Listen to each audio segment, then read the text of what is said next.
దశలు నీ ప్రేమ చూపి పైకి లేపినవు. ఉన్నత స్థలములో నన్ను నిలవబెట్టి ధైర్యపరచినవు.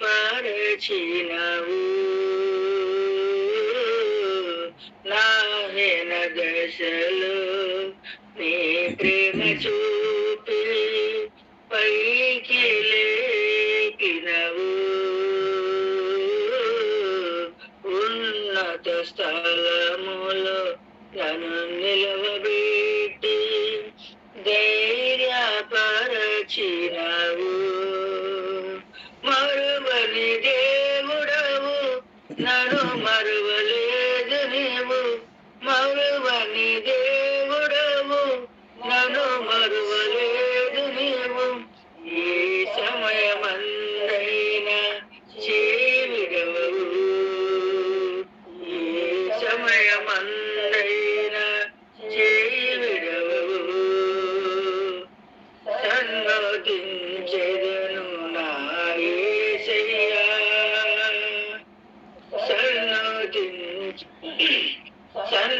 సన్నతించెదను నీ నామము. సన్నతించెదను నా యేసయ్యా, సన్నతించెదను నీ నామము. నూతనమైనది నీ వాత్సల్యము, ప్రతిదినము నన్ను దర్శించెను. ఎడబాయనిది నీ కనికరము, నన్నెంతో ప్రేమించెను. తరములు మారుచున్నను, దినముల గడుచుచున్నను, నీ ప్రేమలో మార్పు లేదు. తరముల మారుచున్నను, దినముల గడుచుచున్నను, నీ ప్రేమలో మార్పు లేదు. సన్నతించెదను నా యేసయ్యా, సన్నతించెదను నీ నామము. సన్నతించెదను నా యేసయ్యా, సన్నతించెదను నీ నామము. దేవుడు నాతాన్ని దావీదు వద్దకు పంపి డైరెక్ట్గా ఏం చెప్పట్లేదు నువ్వు తప్పు చేసావని. ఒక ఉదాహరణ, ఉపమానం చెప్తూ ఉన్నాడు. ఎందుకు ఆ ఉపమానం చెప్తున్నాడు? కనువిప్పు కలగాలని. తనకి కనువిప్పు కలగాలి, తను అర్థం చేసుకోవాలి. సూటుగా చెప్పట్లేదు. ఏమని? ఒక పేదవాడు ఉన్నాడు, ఒక ధనికుడు ఉన్నాడు అని మొదలుపెట్టాడు. ధనికుడికి చాలా గొర్రెలు ఉన్నాయి, గోదాములు ఉన్నాయి, చాలా విస్తారమైన ఆస్తి ఉంది. పేదవాడికి ఏమీ లేదు. చిన్ని ఆడు గొర్రె పిల్లను కొనుక్కున్నాడు. ఆ ఆడు గొర్రె పిల్లను పెంచుకుంటూ ఉన్నాడు. ఆ ఆడు గొర్రె పిల్లని దరిద్రుడు అని వ్రాయబడింది కదండి. ఆ దరిద్రుడు తాను కొనుక్కున్న ఒక చిన్న ఆడు గొర్రె పిల్ల తప్ప తనకి ఏమీ లేదట. వాడు దాన్ని పెంచుకుంటూ వాని ఎద్దుకు, వాని బిడ్డల ఎద్దుకు ఆ చిన్న ఆడు గొర్రె పిల్ల వస్తూ ఉన్నప్పుడు వాని చేతితో ఉన్న గోరుముద్దలు కదండి, వాడు చేతితో గోరుముద్దలు తినిపిస్తూ ఉన్నాడు. వాడు పిల్లలతో ఆడుకుంటూ ఉంటుంది. ఓ కూతురులా తన కౌగిట పండుకుంటూ ఉంది ఆ చిన్న ఆడు గొర్రె పిల్ల. చాలా అల్లారు ముద్దుగా పెంచుకుంటున్నాడు ఇష్టంగా. ఒక రోజున మార్గస్థుడు అని వ్రాయబడి ఉంటుంది. ఒక మార్గస్థుడు తన ఇంటికి వచ్చాడు, ఐశ్వర్యవంతుడి ఇంటికి, ధనవంతుడి ఇంటికి. అయితే ధనవంతుడు తన మందలోనిది తీసుకోకుండా, ధనవంతుడు అధికారం గలవాడు కదండి, ధనవంతుడి దగ్గర పవర్ ఉంది కదా, ఆ అహంకారాన్ని బట్టి ఆ చిన్ని ఆడుగొర్రె పిల్ల, దరిద్రుడు అనగా పేదవాడు పెంచుకుంటున్న చిన్ని ఆడుగొర్రె పిల్లని తీసుకొచ్చి కట్ చేసి వండి ఆ మార్గస్థుడికి, ఊరు పేరు లేనోడికి, ఆ దారంపడి వెళ్ళేవాడికి వడ్డించి పంపిస్తాడు. ఇది నాతాను చెబుతున్నటువంటి కథ. మరి దావీదు ఎలా ఫీల్ అయ్యాడో తెలియదు, కానీ ఎవడు వాడు అన్నాడు. వాడు కనికరం లేక ఈ కార్యం చేస్తాడా? జాలి లేదా వాడికి? వాడు ఆ గొర్రె పిల్లకు ప్రతిగా 4 గొర్రె పిల్లలు ఇయ్యాలి. వాడు మరణపాత్రుడు అన్నాడు. వాడు 4 గొర్రె పిల్లలు ఇవ్వాలి ఒకదానికి బదులు, మరియు వాడు చావలసిందే అన్నాడు. ఇదంతా అయిపోయిన తర్వాత దావీదు రియాక్షన్ విని వెంటనే అన్నాడు, ఏలెత్తి చూపించాడు.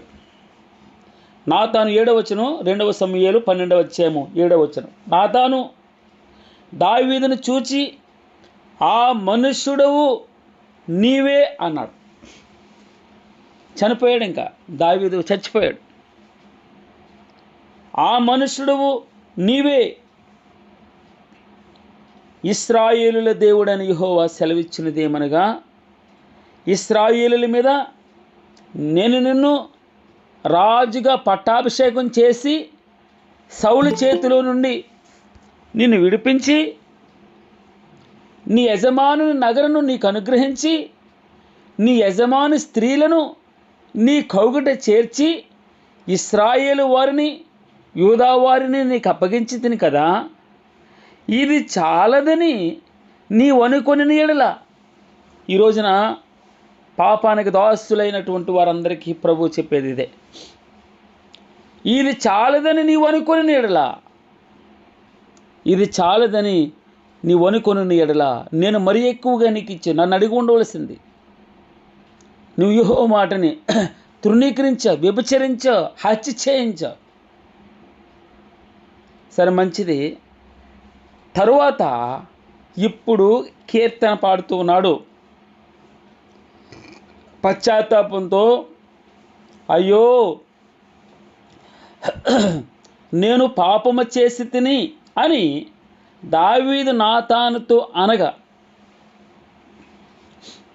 ఏమన్నాడమ్మా? నేను పాపము చేసి తిని అని దావీదుతో అనగా 51వ కీర్తన తన ఘోష, తన యొక్క బాధంతా వెలుపుచ్చుతూ ఉన్నాడు. 51వ కీర్తన డైరెక్ట్గా వ్రాయబడి ఉంది. ఈ కీర్తనలో తను వెలుపుచ్చుతూ ఉన్నాడు, అయ్యా, నేను సమాధానం పోగొట్టుకున్నాను, నేను సంతోషాన్ని పోగొట్టుకున్నాను, నేను సహృదయాన్ని, మంచి హృదయాన్ని పోగొట్టుకున్నాను, దేవునితో సహవాసాన్ని పోగొట్టుకున్నాను, నా బలాన్ని పోగొట్టుకున్నాను, నా సత్తువు వెళ్ళిపోయింది అంటూ ఉన్నాడు. నాయన దావీదు పశ్చాత్తాపడుతున్నాడు, శుద్ధీకరణ కొరకు ప్రాకులాడుతున్నాడు. మరలా తన జీవితాన్ని పునః ప్రారంభించాలని, తిరిగి ప్రారంభించాలి. తను 51వ కీర్తనలో వాడినటువంటి మాటలు చూడండి, ఎంత అద్భుతంగా ఉంటాయో. నిజంగా మనస్ఫూర్తిగా పశ్చాత్తాపడిన వాడు ఎలా ప్రార్థన చేస్తున్నాడో చూడండి. నన్ను కరుణించుము ప్రభువా, నన్ను కడుగుము తండ్రి, నన్ను కటాక్షించుమయ్యా. పశ్చాత్తాపంతో, నాయనా, నా కన్నులను పవిత్రపరచాలి, నువ్వు నా అంతరంగమును పవిత్రపరచు, నా ఎముకలను పవిత్రపరచు, నా శుద్ధి చెయ్యి, నా ఎముకలను శుద్ధి చేయి, నా చెవులు పవిత్రపరిచేయ, నా హృదయాన్ని పవిత్రపరచాలి, నా మనస్సును పవిత్రపరచాలి, నా చేతులు పవిత్రపరచాలి, నా నాలుక పవిత్రపరచాలి. మొత్తం మలినస్తున్న అయిపోయాను, నేను మరణానికి పాత్రుడనయ్యాను, నన్ను పరిశుద్ధపరచము, పరిశుద్ధాత్మను అనుగ్రహించము. నాయన, చివరిగా నీకు పనికొచ్చే పాత్రగా నన్ను చేయయ్యా. నా అతిక్రమల నుండి, నా పాపముల నుండి, నా చెడుతనం నుండి, నా దోషము నుండి, నా రక్తాపరాధము నుండి నన్ను విడిపించాలి నువ్వు. గొప్ప గొప్ప మాటలు ఉపయోగిస్తాడు. ఈ కీర్తన 19 వచనాలు ఉన్నాయి.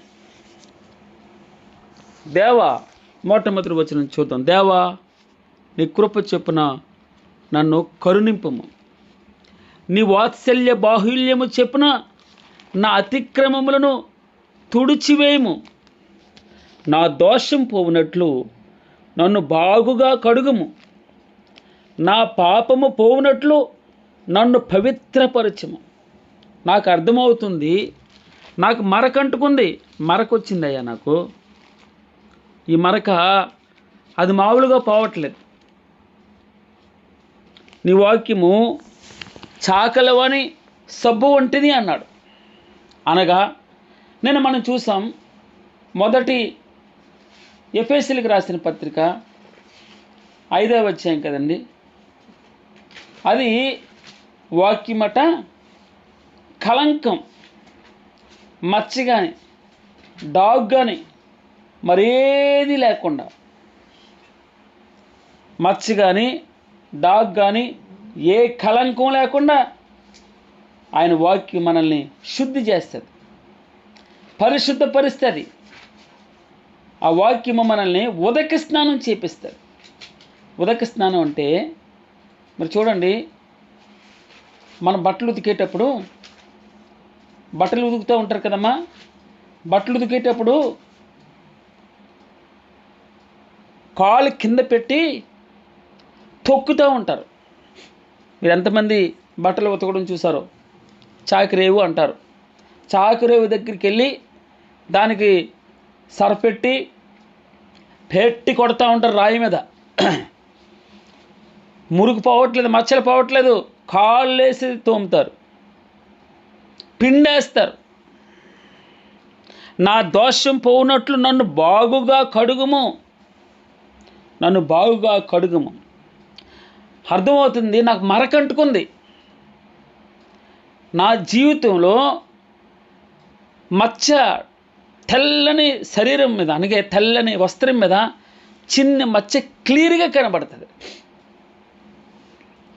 అందుకే దావీదుకి ఈ మచ్చ, ఈ వ్యభిచారము, ఈ యొక్క మరణ లేదా ఆ యొక్క నరహంతకుడు అయిపోయాడు.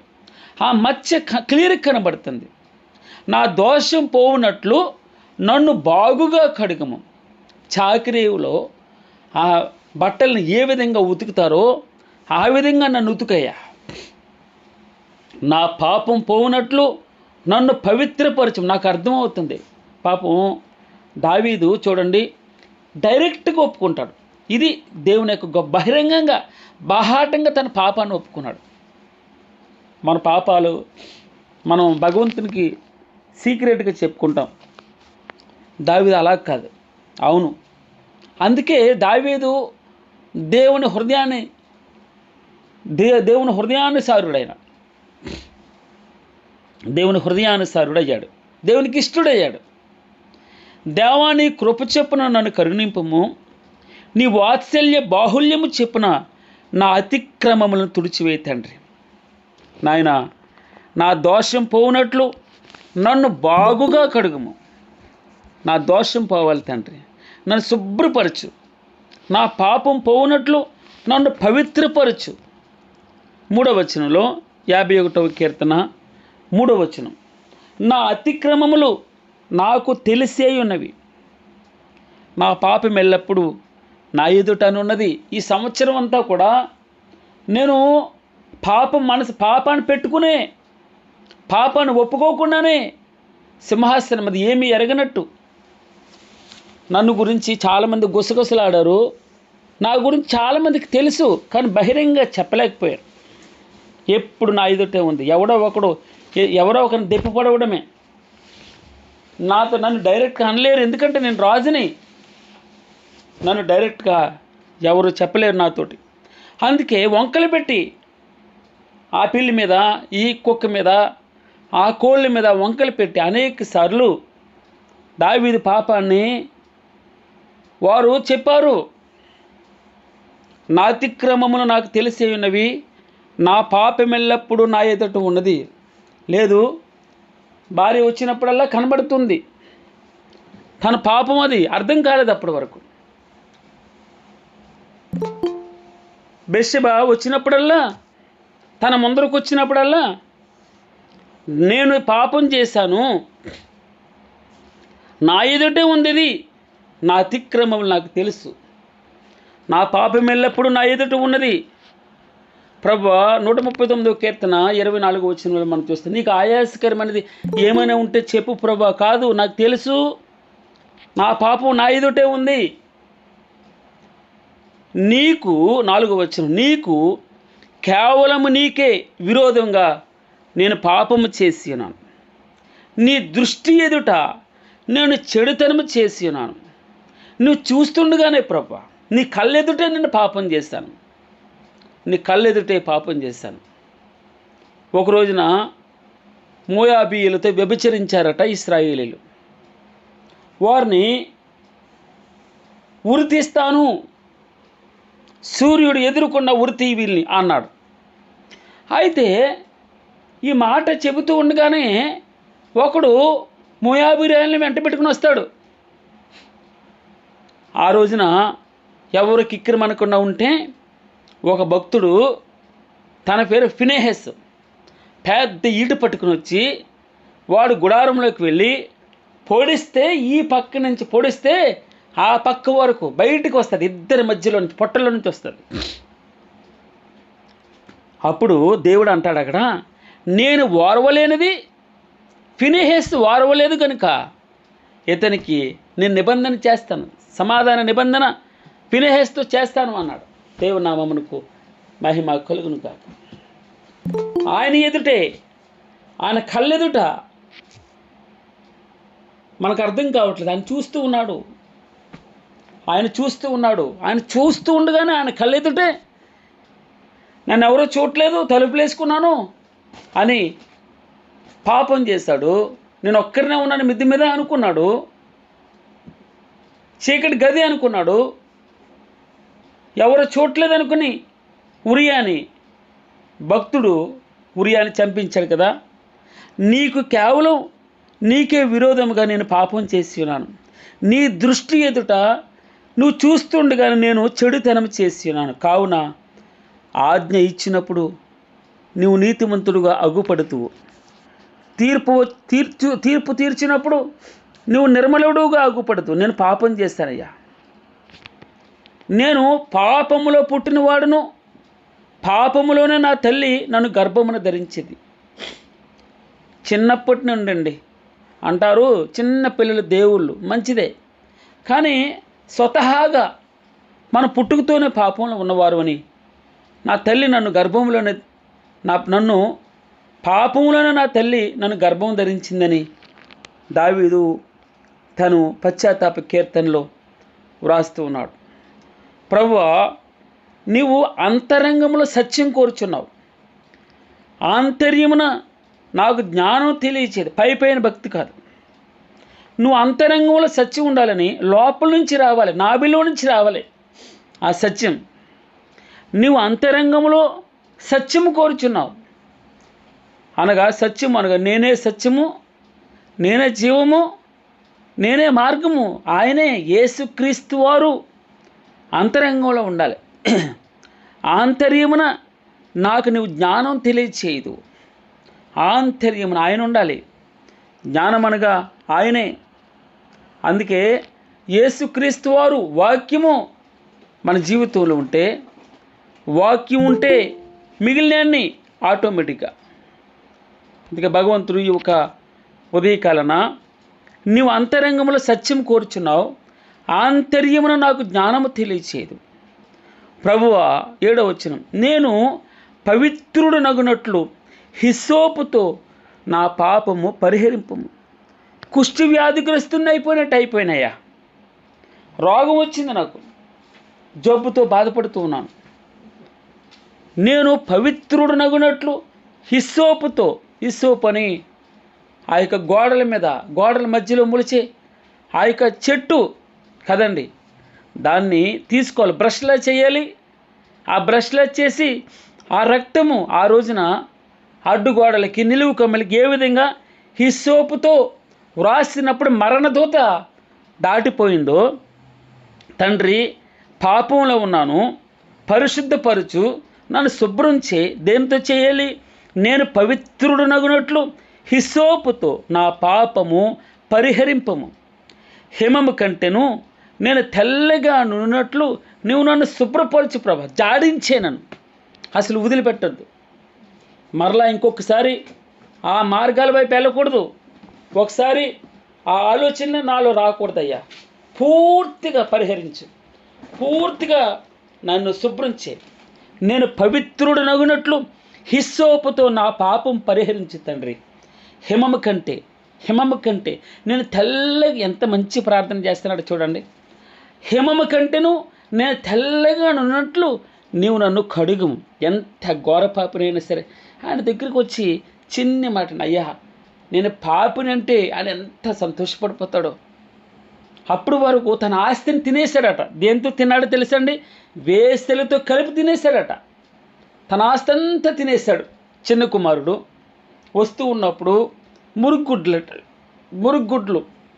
ఆ ప్రేమ ఏమాత్రం చల్లారలేదు, ఏ ద్వేషం లేదు, కోపం లేదు చిన్న కుమారుడి పట్ల. విచిత్రం, అల్లంత దూరాన్ని చూచాడు. పరుగున వెళ్ళి మేడ మీద పడి ముద్దు పెట్టుకుని వెంటనే అంటున్నాడు, అయ్యో ప్రశస్తమైన వస్త్రం పెట్టరండి. తన దిగంబరత్వాన్ని కప్పాడు.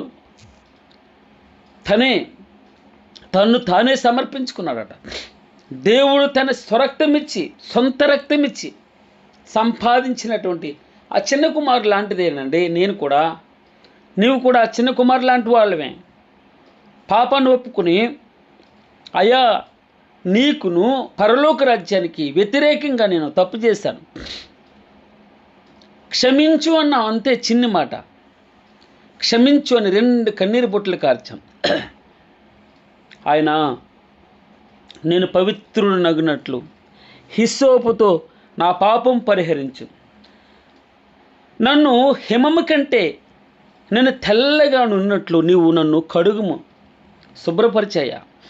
నా మరకను తీసివేయి. నా తప్పులను ఒప్పుకుంటూ ఉన్నాను, నా పాపమును ఒప్పుకుంటూ ఉన్నాను. నాయన, ఈ దోషభారం నేను భరించలేనంతగా ఉంది. నన్ను కడుగుమయ్యా. హిస్సోపుతో కడగాలి. హిమము కంటే నేను తెల్లగా నన్ను కడుగుము. 8 ఉత్సాహ సంతోషములు నాకు వినిపింపము. ఉత్సాహ సంతోషములు నాకు వినిపింపము. అప్పుడు నీవు విరిచిన ఎముకలు హర్షించను. నిజంగా నేను చాలా రోగిష్ఠనైపోయాను. ఏం పోగొట్టుకున్నాడు? సమాధానం పోగొట్టుకున్నాను. ఆ సంతోషమే లేకుండా పోయింది. మరల నాకు ఉత్సాహ సంతోషాలు ఇవి. మంచి హృదయాన్ని పోగొట్టుకున్నాను, దేవునితో సహవాసాన్ని పోగొట్టుకున్నాను, ఆరోగ్యాన్ని పోగొట్టుకున్నాను, అన్నీ పోగొట్టుకున్నాను. క్షణిక సుఖం. అందుకే క్షయమైన వాటి వైపు భగవంతుడు, క్షయమైనది మనం అక్షయమైన దానికి, నశించని దాని కొరకే, చిన్ని సుఖాల కొరకు భగవంతుని 30 వెండి నాణాలండి. 30 వెండి నాణాలు, చిన్ని బట్ట అండి, ఏదో చిన్ని కమ్మి, బంగారం కమ్మి, దాని కొరకు భగవంతుని మోసం చేస్తాం మనం. ఆకోరు లోయ తెలిసిన, 6 లోయలో ఆకాను ఎలా పట్టబడ్డాడో మనం చూసాం. ఎలా గెహజీ చిన్నదాని కొరకండి, చిన్ని కానుక కొరకు కుష్టు వ్యాధిగ్రస్తుడయ్యాడు. 30 వెండి నాణాల కోసం ఆశపడ్డాడు. ప్రభువు నమ్మేస్తాడు. ప్రభు ప్రేమ నెరిగి 3.5 సంవత్సరాలు తనతో ఉండి 30 వెండి నాణాల కోసం భగవంతుడు ఈ రోజున నన్ను ఉత్సాహం లేదు, ఇంకా సంతోషం లేదు, సమాధానం ఉండదు. అయినా క్షణికమైన టెంపరీ సుఖం కోసం మనం చూస్తాం. కళ్ళు అరే భలే ఉన్నారని సెల్ ఫోను రిపీట్ చేస్తూ ఉంటాం. చిన్నవి మనం పరలోక రాజ్యాన్ని మిస్ చేసుకుంటాం. ఏదో చిన్ని సంతోషం కోసం, 2-3 సెకండ్ల సంతోషం కోసం భగవంతుని నమ్మేస్తాం 30 వెండి నాణాలకి. పరిశుద్ధాత్మ దేవుడు మనకు కూడా వస్తున్నాడని తెలిసి హెచ్చరించినా కూడా ఆ పక్కన పెట్టేసి ఏకీభవిస్తాం. అందుకే 8వ వచనంలో 51వ కీర్తన 8వ వచనంలో అన్నాడు, ఉత్సాహ సంతోషములు నాకు వినిపించాయా, అప్పుడు నీవు విరిచిన ఎముకలు హర్షిస్తాయి. నా పాపములకు విముఖుడు కమ్ము, నా దోషములన్నిటినీ తుడిచివేయము.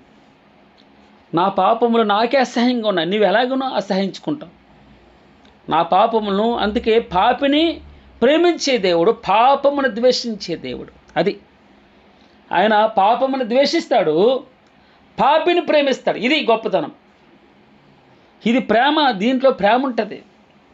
మనలో అసహ్యతను ఒప్పుకోడు ఆయన.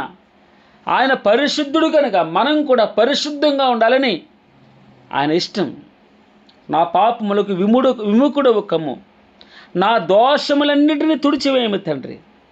10వ వచనంలో దేవా, ఎంత మంచి ప్రార్థన చూడండి. దేవా, నా యందు శుద్ధ హృదయము కలుగు చేయి, నా అంతరంగములో స్థిరమైన మనసును నూతనముగా పుట్టించము.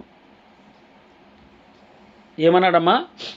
దేవా, నా యందు శుద్ధ హృదయము కలుగు చేయము, నా అంతరంగములో స్థిరమైన మనస్సును నూతనముగా పుట్టించుము. మారు మనసు అనగా అర్థం ఏంటో తెలుసమ్మా?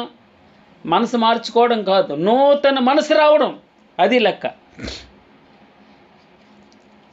మారు మనసు అనగా నూతన మనసు. 180 degrees మొత్తం తిరిగిపోవడం. పిచ్చెక్కిపోతే చూసిన వాళ్ళకి, ఇదేంట్రా నిన్నటి వరకు ఎలా ఉండేవాడు వీడు, ఇదేంటి ఇంత సౌమ్యుడైపోయాడేంటి, ఇంత బుద్ధిమంతుడైపోయాడు అనుకోని పర్వాలేదు. దేవా, నా యందు శుద్ధ హృదయము కలుగు చేయము, నా అంతరంగములో స్థిరమైన మనస్సు, కదలని మనస్సు. ఒకసారి పట్టుకుంటే అందుకే అన్నాడు, ఆకాశమందు ప్రభువా నీవు తప్ప నాకెవరున్నారు, నీవు నాకుండగా లోకంలోనిది ఏదీ వద్దు. ఒకవేళ నా హృదయం కృషించిపోయినా, నా శరీరము కృషించినను, నీవు నిత్యము నాకు ఆశ్రయదుర్గంగా ఉన్నావు, నీవే నా స్వాస్యం. ఒకసారి ఆయనతో కమిట్మెంట్ చేసిన తర్వాత, ఓ శరీరమా, నీ శరీరమునకు, నువ్వు శరీరానికి చెప్పిందల్లా వినడానికి నేను శరీరమునకు రుణస్థుడను కాను. అది ఆయనతో కమిట్ చేస్తే సజీవయాగంగా మరల వెనక్కి తీసుకోలేనంతగా దేవా, నా యందు శుద్ధ హృదయం కలుగు చేయం. యాగమైపోవడం, అగ్నికి ఆహుతైపోతాం. దానికి ఒకసారి అర్పించుకున్న తర్వాత మరలా వెనక్కి తెగలని బూడిదే ఉండాలి, మన వెనక్కి రాకూడదు. నాకు చాలా ఇష్టం ఈ మాట, నేను చెప్పకూడదు కానీ నా సహోదరుడు, అయ్యా నేను అది తినను, ఎందుకంటే నేను కమిట్ చేశాను అంటాడు. చాలామంది అలాగన భక్తి చేసేటటువంటి వారు చేస్తారు. మన భగవంతుడితో ప్రామిస్ చేస్తాం, ఎట్టి పరిస్థితుల్లోనూ దానివైపు తిరగడానికి వీల్లేదు. ఒకసారి మారు మనసు పొందిన తర్వాత, ఒకసారి నూతన మనసు పొందిన తర్వాత పాపం వైపు రాకూడదు. అందుకే మనం రోజు మనం ప్రార్థన చేయాలి. మారు మనసుని గురించి, ఈ నూతన మనస్సు, ఈ యొక్క పరిశుద్ధ జీవితం గురించి, ఎక్కడ మలినం ఉందో, ఎక్కడ ఏ పాపం అంటుకుంటూ ఉందో మనకు తెలిసి మనలోంచి నేను అనే పాపం వస్తుందా, అహం వస్తుందా, గర్వం వస్తుందా, అది దేవుడి నుంచి దూరం చేస్తుంది సుమా. దేవా, నా యందు శుద్ధ హృదయం కలుగు చేయి, నా అంతరంగంలో స్థిరమైన మనసు నూతనంగా పుట్టించు ప్రభువా. నూతన మనస్సు నాకు ఈ తండ్రి. నాయనా, అవును నేను పాపిని, నీ సన్నిధిలో నుండి నన్ను త్రోసివేయకము, నీ పరిశుద్ధాత్మను నా యొద్ద నుండి తీసివేయకము ప్రభువా. అవును, ఆయన ఉన్నాడు. అపరిశుద్ధత, అపరిశుభ్రంగా ఉంటే మనం ఉండాలనిపిస్తుందమ్మా.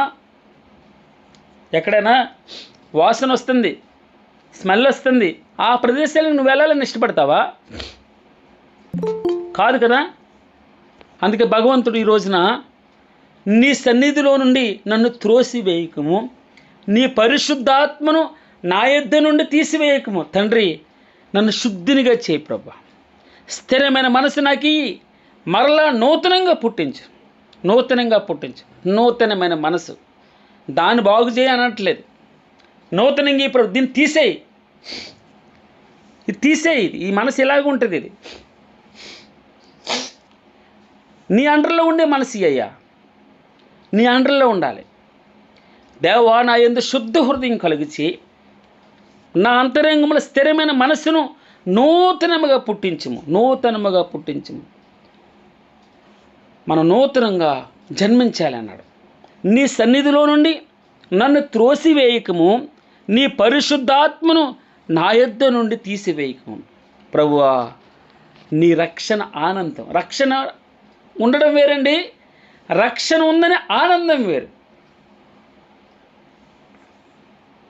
నాయనా, నీ రక్షణ ఆనందము నాకు మరలా పుట్టించును.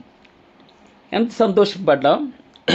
మారు మనసు, పాపక్షమాపణ పొందిన తర్వాత మన పాపములు ఒప్పుకొని పశ్చాత్తాపడి కన్నీరు కార్చి దుఃఖపడి నైనా బాప్తిస్మం తీసుకున్న రోజున ఎంత సంతోషపడ్డాం.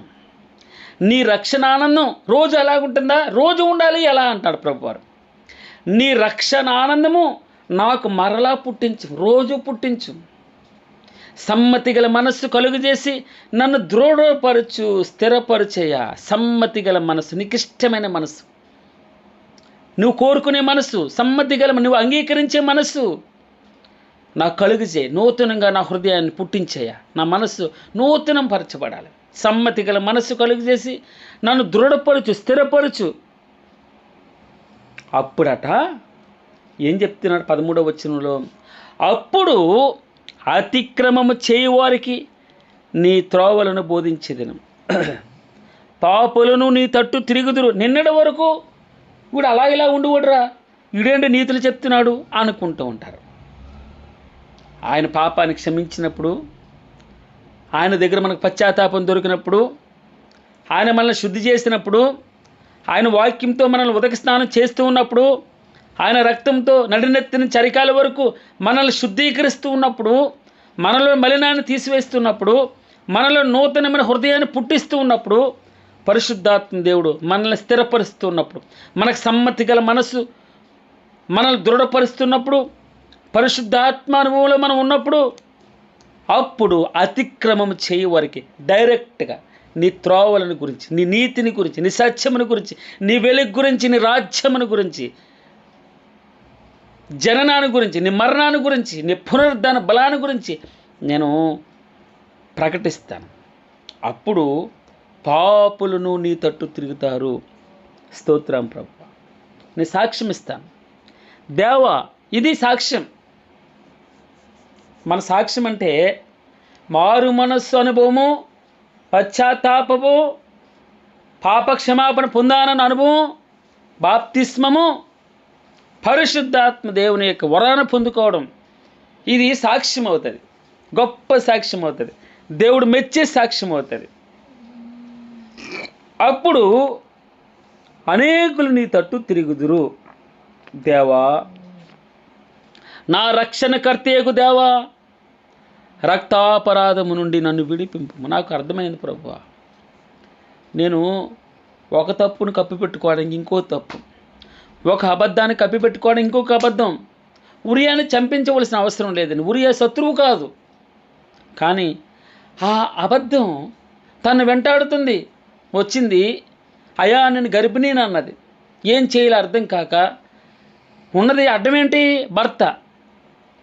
భర్తని పిలిపించాడు, భోజనం పెట్టాడు. ఇంటికి వెళ్ళు, నీ భార్య దగ్గరికి వెళ్ళు, ఈ యొక్క గర్భము దాల్చిన ఆ సంగతి తన మీద నెట్టేద్దాము అని అనుకున్నాడు. కానీ ఉరియా ఇంకా భక్తుడు. అయ్యా, నా సైనికులు యుద్ధం చేస్తూ ఉంటే నా భార్య దగ్గరికి వెళ్ళి సుఖపడమంటావా? నేను అలా చేయను అన్నాడు. సగం అక్కడే చచ్చిపోయాడు దావీదు. అందుకే దేవా, నా రక్షణకర్తయకు దేవా, రక్తాపరాధము నుండి నన్ను విడిపింపము. అప్పుడు నా నాలుక నీ నీతిని గురించి ఉత్సాహగానం చేయను. మన పశ్చాత్తాపంతో ఆయన పాదాల దగ్గర పడి కన్నీరు కాల్చినప్పుడు మన శుద్ధులం అవుతామండి.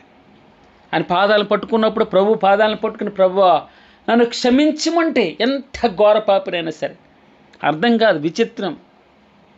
ఎంత ఘోర పాపినైనా సరే, తన భర్తని చంపారు, తన బిడ్డల్ని కాల్చేశారు. తల్లి కోర్టులో, అయ్యా వీరేం చేస్తున్నారు, వీరెరుగురు కనుక వీరిని క్షమించు. ప్రభు ప్రేమని. ఒకడు ఒకడొచ్చాడు ఉమ్మేశాడు, ఒకడొచ్చాడు ముఖం మీద కొడతాడు, ఒకడొచ్చాడు బట్ట వేశాడు, మరలా ఒకటి ప్రవచించంటాడు, ఒకడు ఆహా ఆహా అంటారు, నిన్ను నీవే రక్షించుకో, నువ్వే దేవుడు అయితే, తర్వాత మమ్మల్ని రక్షించాడు పక్క దొంగోడు చులకనైపోయాడు. ప్రభువారు,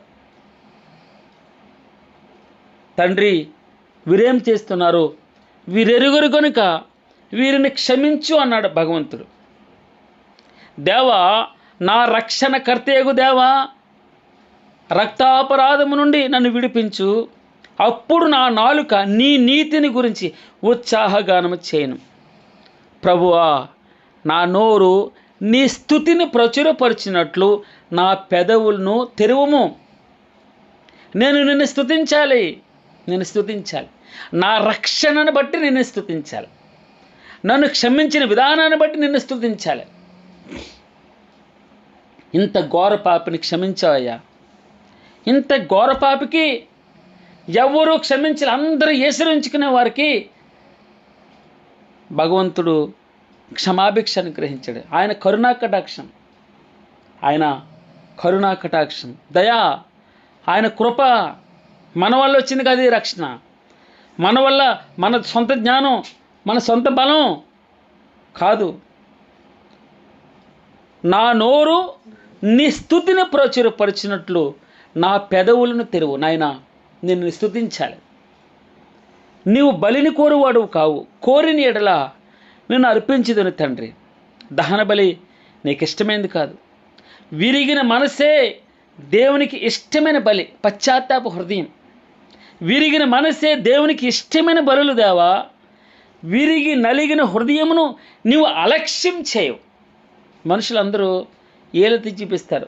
దొంగ అంటారు, నరహంతకుడు అంటారు, వ్యభిచారి అంటారు, వీడు దుర్మార్గుడు అండి, వీడు త్రాగుపోతే అండి, రకరకాలుగా పేర్లు పెట్టి పిలుస్తారు. ప్రభు తనకు ఏం కనబడవండి. ప్రభుకి ఎప్పుడు కూడా తనను చూసినప్పుడు ప్రభు ప్రేమామయుడు, తన రూపాన్ని చూసుకుంటాడు అక్కడ.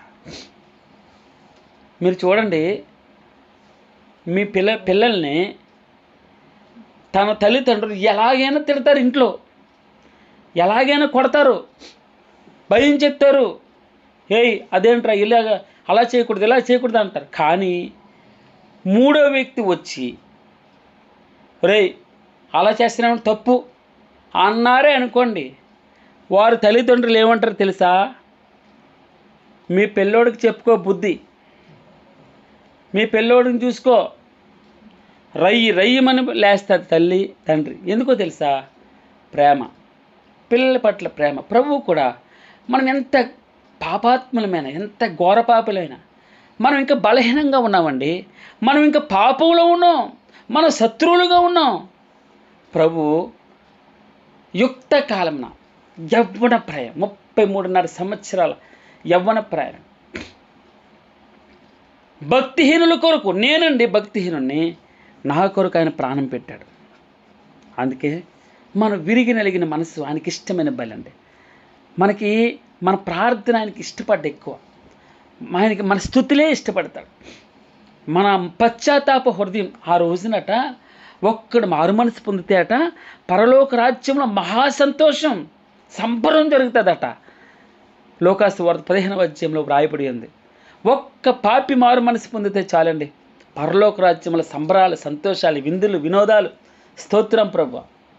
మనం చెప్పలేం, అంత అద్భుతంగా నీ పట్ల నా పట్ల ఆయన ప్రేమ కలిగి ఉన్నాడు. విరిగిన మనస్సే దేవునికి ఇష్టమైన బలి. దేవా, విరిగి నలిగిన హృదయమును నువ్వు అలక్ష్యం చేయవు తండ్రి.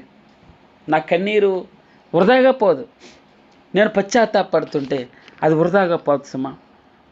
నీ కటాక్షము చెప్పున సియోనుకు మేలు చేయము, యెరూషలేము యొక్క గోడలను కట్టించి నన్ను బలపరచు ప్రభువా. నన్ను దృఢపరిచి తండ్రి, నన్ను దృఢపరిచేయ. అప్పుడు నీతియుక్తములైన బలులను, దహన బలులను, సర్వాంగ హోమములను నీకు అంగీకృతములగును. అప్పుడు జనులు నీ బలిపీఠము మీద కోడెలను అర్పించెదరు. మనం ఇదంతా 51వ కీర్తన వింటూ ఉన్నప్పుడు ఒకే ఒక సారాంశం అండి, మారు మనస్సు. మారు మనస్సు అనగా నూతనమైన మనస్సు, పశ్చాత్తాపం. ఆయన తన సొంత నామాన్ని మన స్వతహాగా ఆయన నామమునందు విశ్వసించాం. ఆయన నామమునందు ఆయన మీద మనం విశ్వసించాం. మన పాపాలను ఒప్పుకున్నాం, మారు మనసు పొందాం.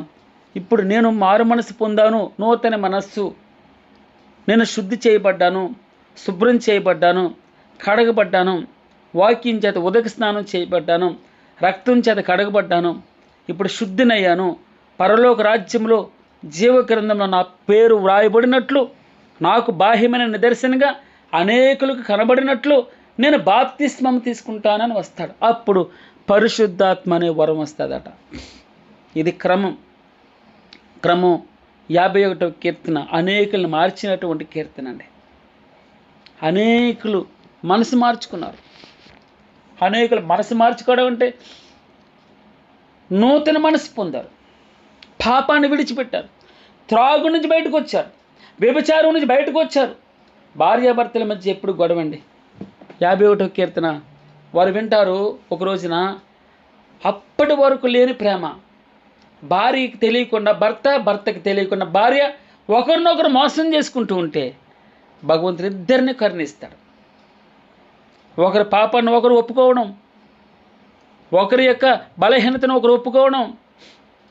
భగవంతుని దగ్గర, నాయనా నీవు నా పాపములన్నిటినీ తుడిచివేయాలి తండ్రి, దేవా నా యందు శుద్ధ హృదయం కలిగించి. అప్పుడు మనం 2 పాస్వర్డ్లు పెట్టుకోవక్కర్లేదు. మనం పాస్వర్డ్లు పెట్టుకోవక్కర్లేదు. మన సెల్ ఫోన్కి, మన బ్యాంక్ అకౌంట్కి ఆ పాస్వర్డ్ మన ఇంట్లో వాళ్ళకి చెప్పగలం. మన క్రియ బయటికి కనబడుతుంది.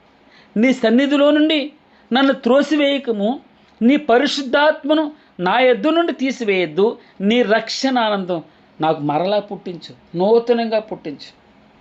నన్ను కరుణించుము, నన్ను కడుగుము, నన్ను కటాక్షించుము. నా కన్నులను పవిత్రపరచు తండ్రి, నా అంతరంగమంతా పవిత్రపరచాలి, శుద్ధి చేయి తండ్రి. నా ఎముకలను పవిత్రపరచు, నాకు అంటుకున్న మలినాన్ని తీసివేయి, నా దోషమును తీసివేయి తండ్రి. నా చెవులు పవిత్రపరచు, నా హృదయం పవిత్రపరచు, నా మనస్సు పవిత్రపరచు, నా చేతులను పవిత్రపరచు, నా నాలుకను పవిత్రపరచు.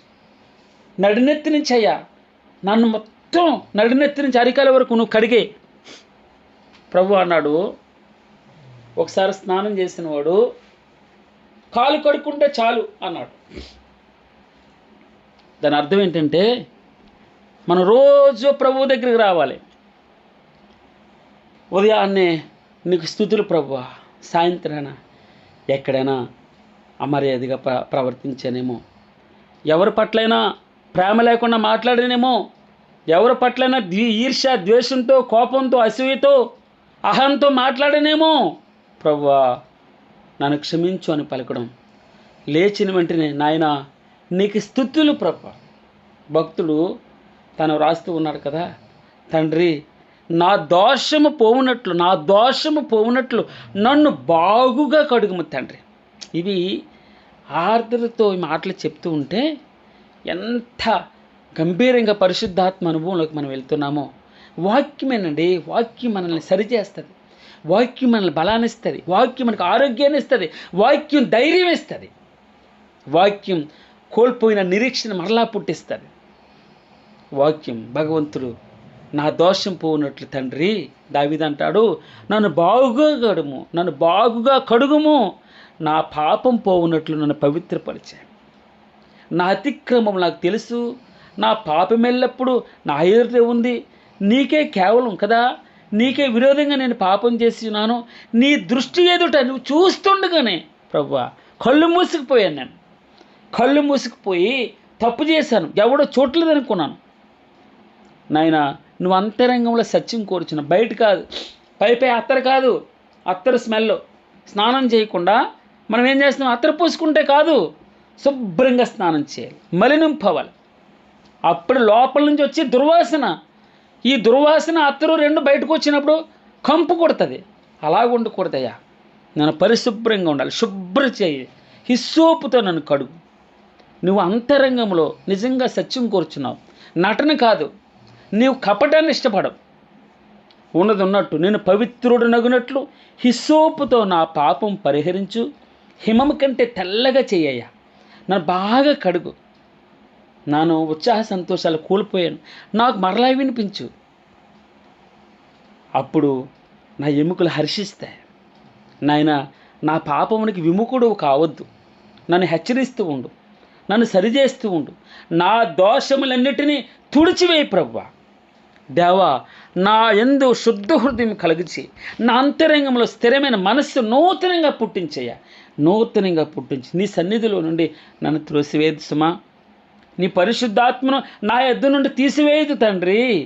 నీ రక్షణానందం నాకు మరలా పుట్టించయ్యా. సమ్మతి గల మనస్సు కలుగజేసి నన్ను దృఢపరిచి తండ్రి, అప్పుడు నేను సాక్ష్యం చెప్తాను అన్నాడు.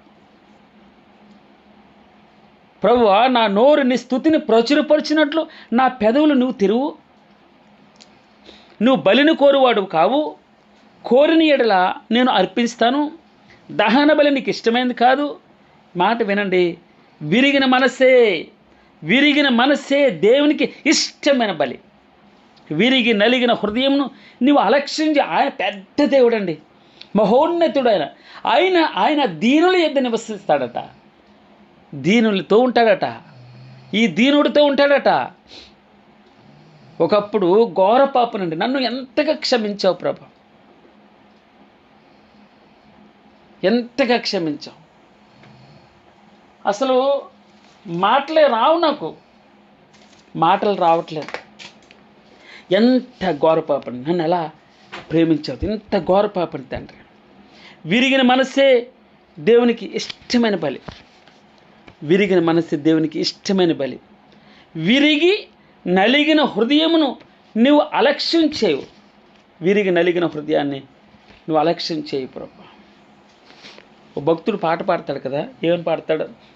చెడిన వాడానైనా నన్ను జేరదీసి బ్రోచినావు, చెడిన వాడానైనా నన్ను జేరదీసి బ్రోచినావు, పడిన నాదు గోతి నుండి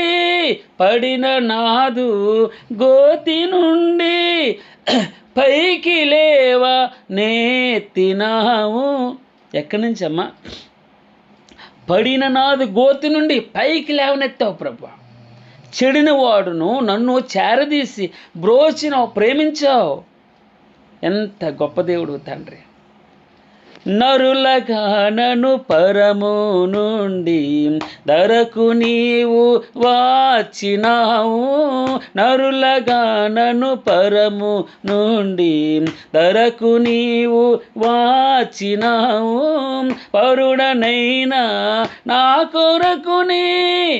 పరుడనైనాయా అనగా శత్రువునైపోయాను నేను. పరుడనైనా నా కొరకుని ప్రాణమునర్పించినావు.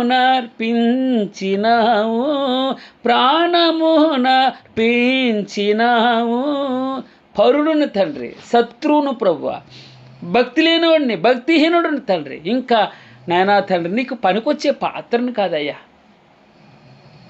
ఎంత ప్రేమ ఎంత దయయు ఎంత కృపయే సయ్యా నీకు, ఎంత ప్రేమ ఎంత దయయు ఎంత కృపయే సయ్యా నీకు, ఇంతయనివా నింపనిలలో